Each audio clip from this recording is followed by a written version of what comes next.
What inmates really eat inside ADX Florence, the shocking Supermax menu exposed. Subscribe for more real crime stories. Like, share, and join the discussion below. The steel tray hit the slot with a sharp, hollow clang that echoed down the silent concrete tier. It was 4:52 a.m. inside ADX Florence, the most secure prison in the United States, a place so controlled that even sound seemed to need permission to travel.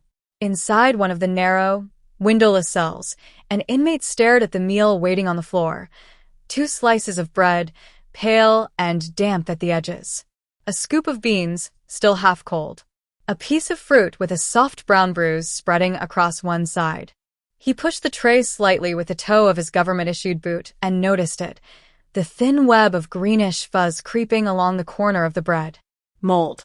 His heart began to race, not from hunger, but from realization. This wasn't the first time.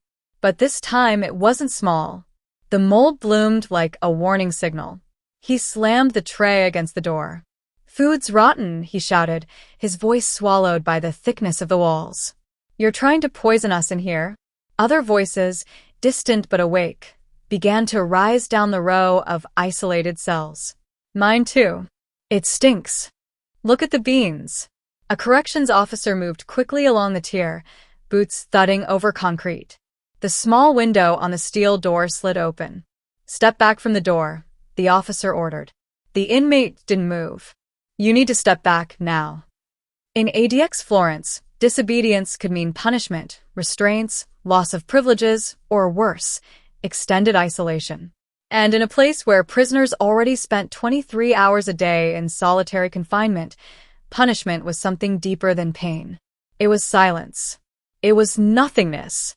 But this wasn't just one tray. Down the range, other inmates were discovering the same thing: spoiled bread, undercooked lentils, watery portions that didn't match the federally required standards. A low rumble of anger crept through the cell block like thunder rolling through a hidden canyon. A supervisor was called. Cameras zoomed in. Notes were taken. The trays were collected. That morning, a quiet but dangerous truth was becoming impossible to hide inside the Alcatraz of the Rockies. ADX Florence's food system, the one officials claimed was balanced, monitored, and humane, was beginning to crack open. And what it would reveal would shock the public. But this moment didn't come out of nowhere. It had been building for years. ADX Florence in Colorado was built to hold the worst of the worst. Terrorists, gang leaders, mass killers, men considered too dangerous to be near other inmates or the outside world. Each prisoner lived alone in a 7 by 12-foot concrete cell. They ate alone, walked alone, prayed alone, and in many cases, slowly lost their grip on reality alone. Food was one of the few connections to the outside world, a small piece of normalcy in a life designed to remove it completely. On paper, the meals were supposed to be standard federal prison fare: balanced nutrition, controlled portions, regular inspections. The official menu listed hot breakfasts, proper protein servings, fresh fruit, vegetables. But former inmates and later legal complaints would describe something very different. They spoke of food that arrived cold even in winter. Bread so hard it had to be soaked in water. Beans still crunchy from being undercooked. Meat that looked gray and carried a sour smell. Portions so small they sat in the middle of the tray like an afterthought. One inmate would later say, "The food is not just bad. It's used as control, as punishment." At ADX Florence, food wasn't served in a cafeteria. It was pushed through a small metal slot in the cell door. No human interaction. No eye contact. Only the sound of steel and plastic. Breakfast came before sunrise. Lunch often arrived barely warm.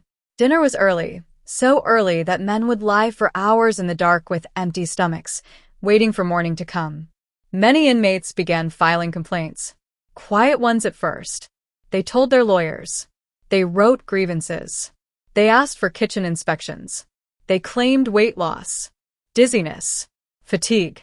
For most, their words disappeared into the system. But behind the scenes, something else was happening too.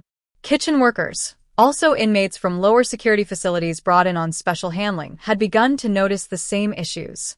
bulk food deliveries that arrived damaged, storage rooms that didn't stay cold enough, expired products being used anyway, managers telling workers to cut around the bad parts and serve it. One worker would later confess that they were told, "Don't report it. Just use it." At one of the most secure prisons in the world, shortcuts were being taken. And now, on that cold morning, when the moldy bread was discovered, when multiple prisoners raised their voices at the same time, the quiet cover had been shattered. A decision had to be made. Do the officers ignore it like before? Or does the administration admit that something is terribly wrong? Inside the control room, supervisors watched camera screens stacked one on top of another, each showing a man alone in a box, each with the same metal tray on the floor. Phones began to ring, connecting officials up the chain of command. The word investigation was whispered. But instead of answers, the inmates were given something else. The cell doors remained locked. The lights stayed on. Lunch would be delayed. And the smell of spoiled food hung in the air. Then, over the speaker system, an announcement echoed through the concrete corridors. All units are on immediate controlled lockdown. Further instructions to follow. Men stepped back from the doors. Silence fell again. Heavy.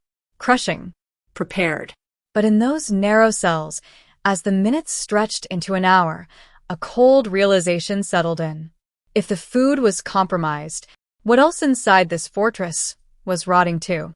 And who would pay the price for exposing it? The lockdown lasted longer than most men inside ADX Florence had ever experienced. Hours passed.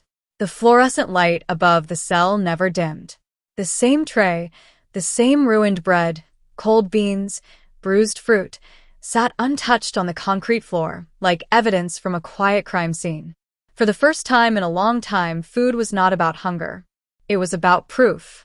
In the control room, supervisors watched the surveillance footage of inmates pacing in tight circles inside their 7 by 12-foot cells. They reviewed camera footage from the kitchen taken hours earlier. On one screen, a worker pushing carts past storage shelves stacked with bulk food boxes. On another, a staff member scanning paperwork without even opening the refrigerator doors for inspection. The official system said this was one of the most secure facilities on the planet. But what they were seeing looked careless, rushed, almost hidden. By midday, investigators from the Federal Bureau of Prisons arrived. They didn't wear the usual correctional uniforms. Instead, they wore plain clothes and carried clipboards, digital thermometers, and evidence bags. Quiet, precise, like people who already suspected what they might find. They started in the cold storage. The door swung open, releasing a rush of sour, damp air. The number on the temperature display flickered above what was considered safe. One investigator ran his finger along a shelf and held it up. Sticky. Slightly wet. Warm. They pulled open boxes. Inside, bread dated weeks older than allowed. Fruits already soft, some with visible signs of decay. Bags of beans and rice stacked beside expired powdered milk. A supervisor's voice trembled behind them. "It shouldn't look like that." "But it does," the investigator replied. And it had, apparently for a long time. Records told another story. Delivery logs showed missing entries. Temperature charts were filled out at perfect intervals, too perfect. The same handwriting, the same times, day after day. Someone had been signing off on safety checks that likely never happened. In the inmate housing units, tension grew heavier. No one had received replacement meals. No one had been told what would happen. They were used to strict routines. Routine was the closest thing to time. Without it, minds began to drift. One inmate, a former gang member turned informant, spoke through the solid door of his cell. "They're scared," he said quietly, almost to himself. "Not scared of us. Scared of the truth getting out." Later, attorneys who had long raised concerns about conditions in ADX Florence would confirm that food quality had appeared repeatedly in lawsuits and complaints. Men had claimed weight loss of 30, 40, sometimes 50 pounds. Some spoke of dizziness, fainting spells, and stomach pain, all in a place the government said was under maximum control. By evening, carts finally rolled down the tier. New trays were delivered. Fresh bread, hot soup, proper portions. Too late. The damage had already been seen, Documented. recorded. But the most disturbing discovery came last, tucked in a quiet corner of the kitchen office. A shredded report, pieced back together later by investigators, showed the words, "Food conditions at ADX Florence failed to meet minimum federal standards for inmate health. Immediate action recommended." The date on the document was over 1 year old. Someone had seen this coming. Someone had buried it. And now the question no one could avoid was this: how many men had suffered in silence, just to keep the image of America's most secure prison perfect? When word of the report reached Washington, there was no siren, no press conference, no public admission. Inside a concrete fortress built to silence the most dangerous men in America, silence was still the first response. But this time, it didn't work. Lawyers who had spent years fighting on behalf of ADX Florence inmates were quietly contacted. They were not given the full report, only hints that an internal investigation had confirmed long-standing health and safety concerns. Behind closed doors, the Bureau of Prisons began rewriting procedures, updating supply contracts, and quietly replacing supervisory staff from the kitchen and food storage units. On paper, it would look like a routine policy update. Inside the walls, it felt very different. Days after the lockdown, breakfast came in bigger portions. The fruit was firmer. The bread no longer smelled damp. The beans were fully cooked, soft, hot, and real. No one announced the change. No officer said, "You were right." No administrator admitted failure. But the silent message was understood by everyone in the cells. They had been heard. Former inmates, released years later from ADX and other federal facilities, would begin to connect the dots. During interviews, they spoke of the same period: a sudden improvement in meals, better temperature control, more frequent inspections. A pattern. What happened that year changed everything, one man said in a recorded testimony. For a minute, someone was actually watching the people who were supposed to watch us. Yet the damage was already written into the bodies and minds of men who had lived on failing food for years. Medical assessments from court filings revealed malnutrition, severe weight loss, worsening mental illness, all made heavier by endless isolation and lack of nutrition. Experts would later say that food deprivation in solitary confinement isn't just neglect. It's a form of psychological pressure, a tool of control. ADX Florence was meant to be a fortress of order. But behind its perfect concrete and thick steel, human systems had failed, quietly, invisibly, dangerously. Years later, when journalists asked the Bureau of Prisons about food quality at ADX, the answers were carefully worded, rehearsed, polished. All inmates receive meals that meet or exceed federal dietary standards.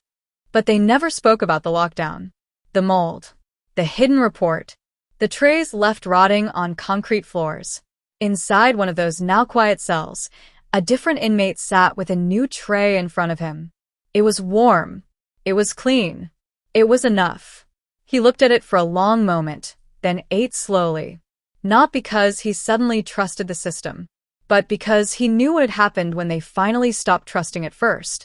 And somewhere deep in the mountains of Colorado, behind miles of razor wire and armed towers, ADX Florence returned to silence, once more. Only this time, the silence had a story hidden inside it.